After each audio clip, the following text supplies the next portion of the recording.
Hello, welcome to my channel. ఈరోజు మన ఛానల్లో ములక్కాడ వంకాయ కాజు కలిపి క్యాటరింగ్ స్టైల్లో కర్రీ చేయబోతున్నాను. ఈ కర్రీ రైస్లోకి చపాతీలోకి సూపర్ టేస్ట్గా ఉంటుంది.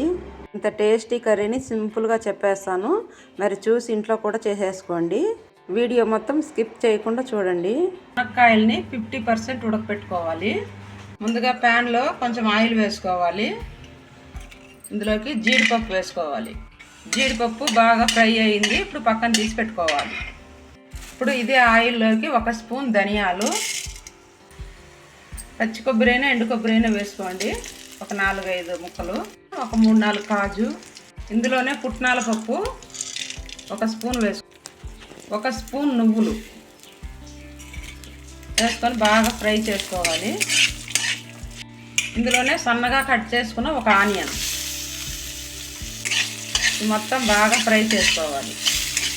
ఇప్పుడు వేయించి పెట్టుకున్న ఈ కొబ్బరి మసాలానంతా మెత్తగా మిక్సీ పట్టుకోవాలి. ఫ్రై చేసి పెట్టుకున్న జీలకర్ర కూడా 1 స్పూన్ వేసుకున్నాను. అదే ప్యాన్లో కొంచెం ఆయిల్ వేసుకోవాలి.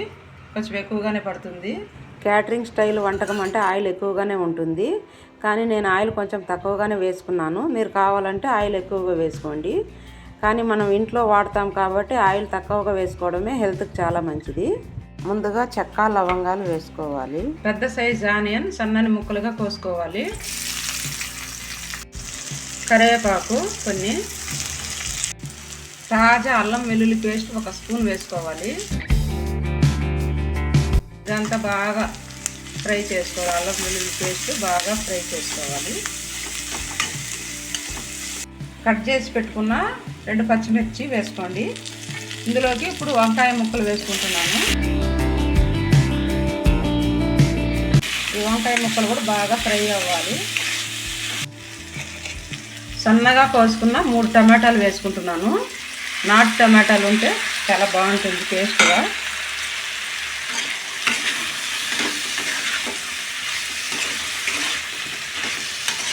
ఇదంతా బాగా మగ్గించుకోండి. టమాటాలు మెత్తపడేంత వరకు మగ్గించుకోండి.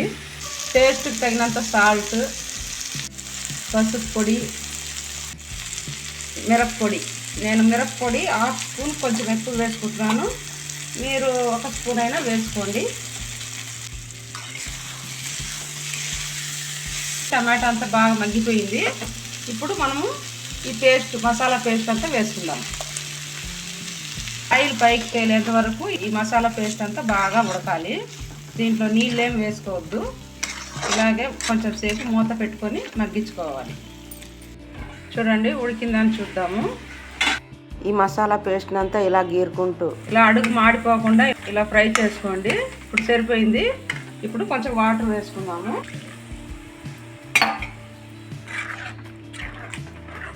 ఇప్పుడు నీళ్ళు పోసి కొంచెం సేపు ఉడకబెట్టుకోవాలి.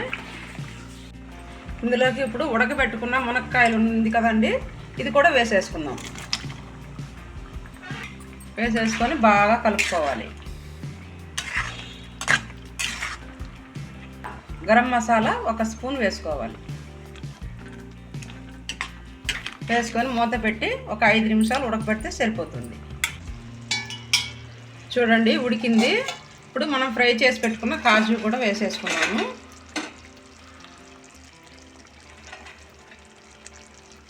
గ్యాస్ ఆఫ్ చేసేసి సర్వ్ చేసేసుకోవడమే. కస్తూరి మేతి ఉంటే 1 స్పూన్ వేసుకోండి. నా కాడ లేదు కాబట్టి వేసుకోలేదు. వేడి వేడి అన్నంలోకి, చపాతీలోకి చాలా టేస్ట్గా ఉంటుంది ఈ కర్రీ. కంపల్సరీగా మీరు ఈ కర్రీని ట్రై చేయండి. ఈ కర్రీ మీకు ఎలా కుదిరిందో నాతో షేర్ చేసుకోండి. అలాగే లైక్ చేయండి, షేర్ చేయండి, సబ్స్క్రైబ్ చేసుకోండి. Thank you for watching.